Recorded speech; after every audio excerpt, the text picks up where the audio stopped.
সুমি, শেষ পর্যন্ত আমরা চলে এলাম। কেমন লাগছে তোমার নতুন বাড়ি? অসাধারণ। শহর থেকে অনেক দূরে, কি শান্ত পরিবেশ।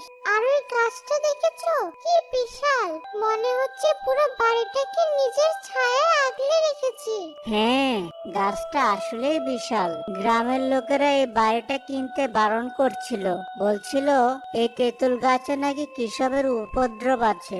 ধুর, মানুষ তো কত কথাই বলে। আমার তো গাছটা দেখেই কেমন একটা মায়া জন্মে গেছে। মনে হচ্ছে ও আমাদের স্বাগত জানাচ্ছে। তোমার এই মনটা নিয়ে আমার ভয়। যাই হোক, চলো ভেতরটা দেখি। অনেক গোছানোর কাজ বাকি। মিস্ত্রি কাল থেকে কাজ শুরু করবে। তুমি যাও, আমি একটু গাছটার নিচে দাঁড়াই। কি ঠান্ডা হাওয়া, মনটা জুড়িয়ে গেল।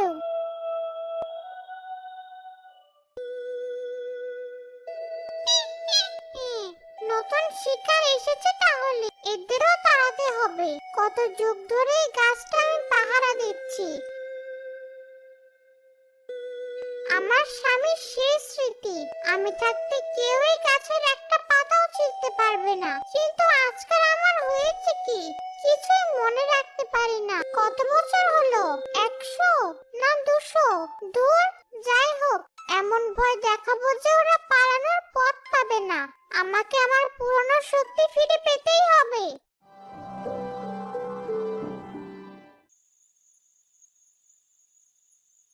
কি যে এক যন্ত্রণা!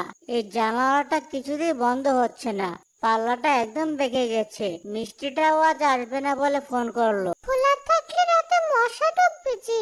দড়ি দিয়ে বেঁধে রাখার চেষ্টা করো। সেই চেষ্টাই তো করছি সকাল থেকে, কিন্তু কাঠটা এমন ভাবে বেঁকে আছে যে একদিক দিয়ে বাঁধলে আরেক দিকে খুলে যাচ্ছে।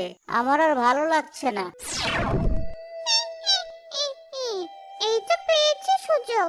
ভয় দেখানোর জন্য একদম উপযুক্ত মুহূর্ত। এখন এমন জোরে জানালাটা একটা ধাক্কা মারবো যে ভেঙে চুরমার হয়ে যাবে। সেই শব্দে দুজনের জ্ঞান হারানোর জোগাড় হবে। এটা কি জানি ছিল? হাড় হিম করা ধাক্কা, ভেঙে যাক সব তক্তা। হ্যাঁ, এটাই তো ছিল। হাড় হিম করা ধাক্কা, লেগে যাক সব তক্তা। সাথে সাথে একটা দমকা হাওয়া এসে জানালার পাল্লায় এমন ভাবে এক ধাক্কা মারে যে এবং পুরনো খিলটা নিজে থেকেই লেগে যায়। আরে, এ কি হলো? কি হলো? জানালাটা নিচ থেকে বন্ধ হয়ে গেল। একদম পারফেক্ট ভাবে লেগে গেছে। দেখলে, আমি বলেছিলাম না এই বাড়িটা আমাদের জন্য খুব ভালো। এখানকার বাতাসও আমাদের সাহায্য করছে। সাহায্য তো করলো, কিন্তু বিষয়টা কেমন ভুতুড়ে লাগছে না? যাক, ভালোই হয়েছে, একটা চিন্তা কমলো। আমার পোড়া কপাল। আমি গেলাম ভয় দেখাতে আর করে দিলাম ওদের কাজ। আমার মাথাটা পুরোপুরি গেছে। এরা তো আমাকে উপকারী ভূত ভাবতে শুরু করবে। না, এবার রাতে ভয় দেখাতে হবে। রাতের অন্ধকারের ভয়টাই আসল ভয়।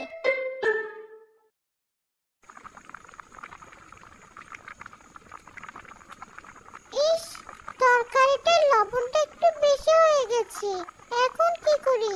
আরিফ তো আবার বেশি লবণ একদমই খেতে পারে না। পুরো রান্নাটাই নষ্ট হলো।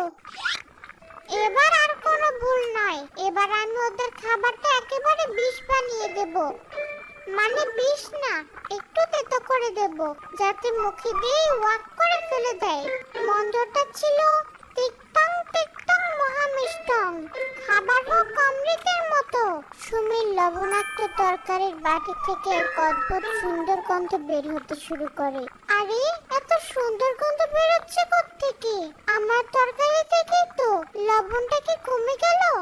একটু চেখে দেখি তো। একি, এটা কিভাবে সম্ভব? তরকারিটা তো অসাধারণ স্বাদ হয়েছে।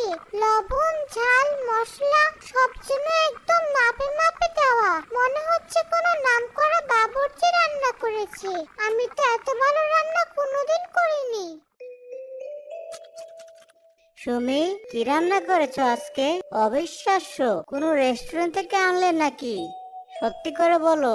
আরে না, আমি রান্না করেছি, হয়তো এবারের হাওয়াতে আমার রান্নার হাত ভালো হয়ে গেছে। তাই যদি হয় তাহলে এবারে আমরা আর কোনোদিন ছাড়ছি না। আমার দ্বারা আর কিছু হবে না, আমি একটা অপদার্থ, ভুলো মনের শাকচুন্নি। ভয় দেখানোর বদলে ওদের বাড়ির কাজ করে দিচ্ছি, রান্না ভালো করে দিচ্ছি। আমার আর বেঁচে থেকে লাভ কি? কিন্তু আমি তো মরেই আছি, এখন করি কি?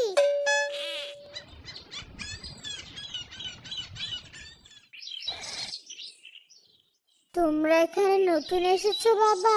আমি তোমাদের পাশের বাড়িতে থাকি, ভাবলাম একটু আলাপ করে আসুন আসুন, খুব ভালো হলো।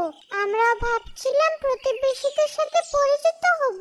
বসুন। তা বাবা, বাড়িটা তো কিনলে ভালো কথা, কিন্তু এই বাড়ি কেনার আগে একবার গ্রামের মানুষের সাথে কথা বলতে পারতে। কেন, কোনো সমস্যা? সমস্যা মানে বিরাট সমস্যা। তোমরা জানো না এই গাছে এক ভয়ঙ্কর শাকচুন্নি থাকে? সেই গাছের পাহারাদার। আজ পর্যন্ত এই বাড়িতে কেউ টিকতে পারেনি, কত লোক এলো আর গেল। আমরা তো কয়েকদিন ধরে আছি, কই আমাদের তো কিছু হয়নি, বরং আমাদের সব কাজ যেন আরো সহজ হয়ে যাচ্ছে। সে কি কথা, সহজ হচ্ছে মানে? মানে এই যেমন ধরুন, কাল আমাদের একটা জানালা কিছুতেই বন্ধ হচ্ছিল না, হঠাৎ বাতাস এসে নিজে থেকে লাগিয়ে দিল। আমার রান্নার স্বাদও যেন আগের চেয়ে অনেক ভালো হয়ে গেছে। সর্বনাশ, এই তো দেখছি নতুন উৎপাত শুরু করেছে। তোমাদের উপর মায়া পড়ে গেল নাকি ওর? নাকি কোনো বড় ঝড়ের আগের লক্ষণ এসব? বাবা, তোমরা সাবধানে থেকো, রাতের বেলা একা একা বাইরে বের হইও না, আর গাছটার দিকে বেশি তাকাবে না, ওর নজর ভালো না। আচ্ছা ঠিক আছে, আমরা সাবধানে থাকবো। দেখলে তো, গ্রামের লোকেরা কত কি বিশ্বাস করে। বেচারা গাছটাকে সবাই মিলে বদনাম দিয়ে রেখেছে। সুমি, একেবারে উড়িয়ে দিও না। যা যা ঘটেছে সেগুলো কিন্তু স্বাভাবিক নয়। আমারও কেমন যেন খটকা লাগছে। পটকা লাগার কি আছে, হয়তো সবই কাকতালীয়। আর যদি কেউ থেকেও থাকে, সে তো আমাদের কোনো ক্ষতি করছে না। ভয়ঙ্কর শাকচুন্নি আমার এত বছরের সম্মান সব ধুলোয় মিশিয়ে দিল। আর এই নতুন বাসিন্দারা আমাকে উপকারী আত্মা ভাবছে। না, আর ছোটখাটো ভুল করা যাবে না। এবার এমন কিছু করতে হবে যাতে ভয়ে ওদের আত্মা উড়ে যায়। এই তো সুযোগ, এবার দেখাবো আমার আসল রূপ। শাকচুন্নি বাড়ির ভিতরে প্রবেশ করে। সে ঠিক করে পুরো ঘর লণ্ডভণ্ড করে ফেলবে। ওলট পালট, সব উলট পালট, ঘরদোর হোক ঝকঝকে। কিন্তু জঞ্জাল বলতে গিয়ে সে বলে ফেলে ঝকঝকে।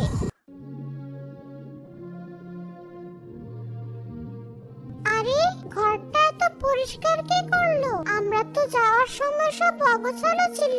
তাই তো, বিছানার চাদরটাও কি সুন্দর করে পাতা, আলমারির পাল্লাটাও বন্ধ। আমি তো খোলা রেখে গিয়েছিলাম। আমাদের অদৃশ্য বন্ধুটা তাহলে শুধু বাইরেই নয়, ঘরের ভিতরেও আমাদের সাহায্য করা শুরু করেছে। সুমি, এটা কিন্তু আর হাসির কথা নয়। আমার সত্যি সত্যি এবার ভয় করছে। কে করছে এসব, কেন করছে? ভয় পেও না, যেই করুক তার উদ্দেশ্য খারাপ বলে তো মনে হচ্ছে না। আমি শেষ, ভূত থেকে কাজের লোক হয়ে গেছি। এর চেয়ে লজ্জার আর কি হতে পারে? আমাকে বাড়ি ছাড়তেই হবে, কিন্তু আমার স্বামীর আত্মাকে দেওয়ার কথা। আমি এই গাছ ছেড়ে কিভাবে যাব? বন্ধু, কেমন আছো? আজকে আকাশটা খুব সুন্দর। তোমার নিশ্চয় খুব ভালো লাগে যখন রোদ এসে তোমার পাতায় পড়ে। শাকচুন্নি নীরবে সব শুনে।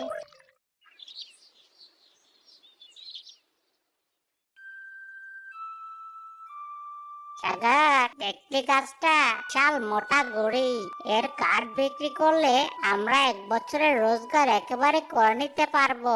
কিন্তু নয়ন ভাই, এই গাছ তো ভুতুড়ে গাছ, এর কাছে গেছেও পাপ। গ্রামের কেউ এই গাছের দিকে ফিরেও তাকায় না। আরে ধর, ভূত প্রেত সব দিনের বেলা ঘুমায়, আমরা দিনের বেলাতে কাজ সারবো। চল, বাড়ির মালিকের সাথে কথা বলে দেখি, যদি অল্প দামে গাছটা বেচে দেয়। জি বলুন, কি চাই? ভাইজান, আমরা কাঠ কাটি। আপনার এই তেঁতুল গাছটা আমাদের খুব পছন্দ হয়েছে। আপনি যদি এটা বিক্রি করেন, আমরা খুব ভালো দাম দেব। না, এই গাছ বিক্রির জন্য নয়। ভাই, একবার ভেবে দেখুন, অনেকগুলো টাকা পাবেন। সেই টাকা দিয়ে বাড়িটা একদম নতুন করে ফেলতে পারবেন। আমার টাকার দরকার নেই। এই গাছটা আমার স্ত্রী খুব ভালোবাসে। এটাই বাড়ির প্রাণ। আমি এটা কাটতে দেব না। আপনারা এবার আসতে পারেন। দেখলি সাগর, লোকটা কত দেমাক। শহরে থাকতে বলে নিজেকে কি ভাবে। ঠিক আছে, জাঙ্গলে ঘৃণা উঠলে আঙ্গুল বাঁকাতে হবে। মানে কি করবে তুমি? আজ রাতেই আমরা আসবো। যখন ওরা ঘুমিয়ে পড়বে, তখন গাছটা কেটে নিয়ে যাব। সকাল হওয়ার আগে সব সাপ, কেউ টেরই পাবে না। গাছের ডালে বসে শাকচুন্নি ওদের সব কথা শুনতে পায়। তার সারা শরীর রাগে কাঁপতে থাকে। তার বহু বছরের ঘুমন্ত ক্রোধ যেন জেগে ওঠে। এত বড় সাহস! আমার গাছে কুড়াল চালাবে? আমি বেঁচে থাকতে তা কিছুতেই হতে দেব না। আজ আমি ওদের দেখাবো ভোলা মনের শাকচুন্নি রেগে গেলে কি করতে পারে। আজ আমি কিচ্ছু বলবো না। আজ আমি আমার সব শক্তি একত্রিত করব। এই গাছ আমার স্বামীর আমানত। এই আমানতের উপর আমি কোনো আঁচড় পড়তে দেব না।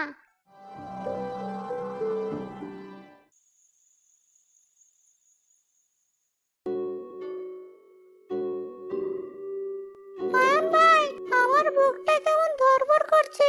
চারদিকটা বড্ড বেশি চুপচাপ। চলো ফিরে যাই। একটা থাপ্পড় খাবে। চুপচাপ কাজ শুরু কর। যত তাড়াতাড়ি কাটবো, তত তাড়াতাড়ি যেতে পারবো। অন্ধকার প্রলয়, হ্যাঁ মনে পড়েছে।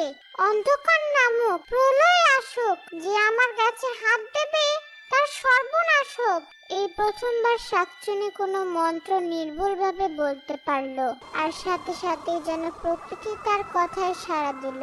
নয়ন গাছটার গোড়ায় কুড়াল দিয়ে আঘাত করার জন্য হাত তোলে। ঠিক সেই মুহূর্তে শাকচুনি এসে দাঁড়ায়। বাঁচাও, ভূত মেরে ফেললো!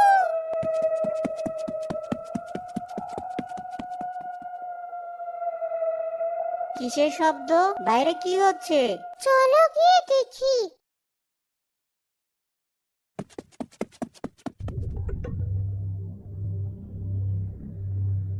কারা ছিল লোকগুলো?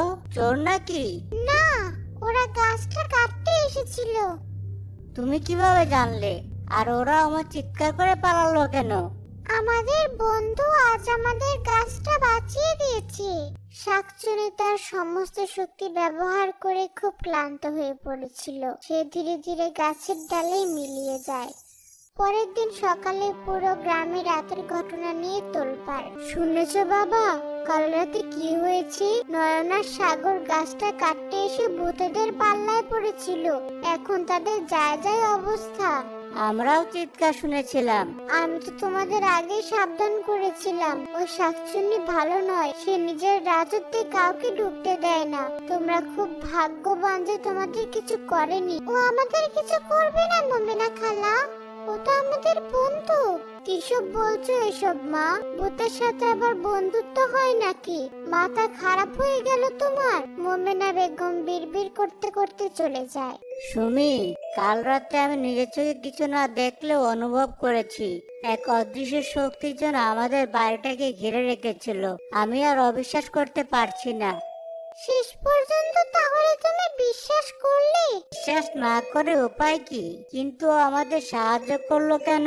কারণ আমরা ওর বন্ধুকে, মানে এই গাছটাকে ভালোবাসি। সেদিন বিকেলে সুমি একটা বাটিতে করে পায়েস নিয়ে গাছের গোড়ায় রেখে আসে।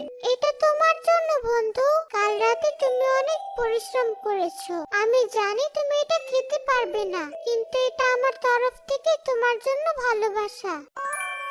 ও আমার জন্য খাবার এনেছে। আমি তো এটা ছুঁতেও পারবো না, কিন্তু ওর এই ভালোবাসাটা আমি অনুভব করতে পারছি। কি অদ্ভুত এক অনুভূতি। কি ব্যাপার বন্ধু, আজ খুব রোদ তাই না? তোমার তো খুব আরাম হচ্ছে। আমাদের দিকে একটু ছায়া দিও। সাথে সাথে একটা ডাল একটু বেশি করে আরিফের মাথার উপর ঝুঁকে পড়ে, তাকে রোদ থেকে বাঁচানোর জন্য। ধন্যবাদ। একদিন সুমির খুব শখের এক কানের দুল হারিয়ে যায়। সে সারা বাড়ি খুঁজেও পায় না। কি যে হলো, আমার প্রিয় দুলজোড়া খুঁজে পাচ্ছি না। আমার খুব চিন্তা হচ্ছে। ভালো করে খুঁজে দেখো, নিশ্চয়ই কোথাও আছে। সব জায়গায় খুঁজেছি, পাচ্ছি না।